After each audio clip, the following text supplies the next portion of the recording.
Chittagong Boalkhali hawkers মেলার ব্যবসায়ী কমিটির উদ্যোগে পবিত্র রমজানুল মুবারক উপলক্ষে ইফতার মাহফিল অনুষ্ঠান অনুষ্ঠিত হয় ও বোয়ালখালী হকার্স মেলার ব্যবসায়ী কমিটির সম্মানিত উপদেষ্টা মরহুম হারুন সওদাগরের আত্মার মাগফিরাত কামনা করেন।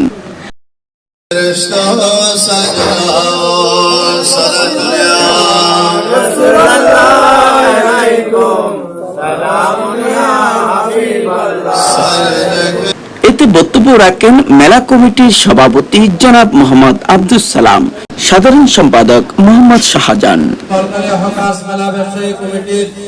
সম্মানিত উপদেষ্টা মরহুম মোহাম্মদ হারুন সওদাগরের মাগফিরাত কামনায় পবিত্র মাহে রমজান উপলক্ষে দোয়া ও মাহফিল অনুষ্ঠানে এতে আরো বক্তব্য রাখেন সাংগঠনিক সম্পাদক মোহাম্মদ সাজ্জাদ, সহ সাধারণ সম্পাদক মোহাম্মদ ইয়াসিন বাদশাহ, সিনিয়র সহ সভাপতি মোহাম্মদ মুসা সওদাগর, সহ সভাপতি মোহাম্মদ রহমত আলী, অর্থ সম্পাদক আবু তাহের, বোয়ালখালী মেলা কমিটির সকল সদস্যবৃন্দ ও সর্বস্তরের জনসাধারণ এই সময় উপস্থিত ছিলেন। চট্টগ্রাম বোয়ালখালী থেকে চট্টরিয়াদ চৌধুরী, চট্ট মিডিয়া।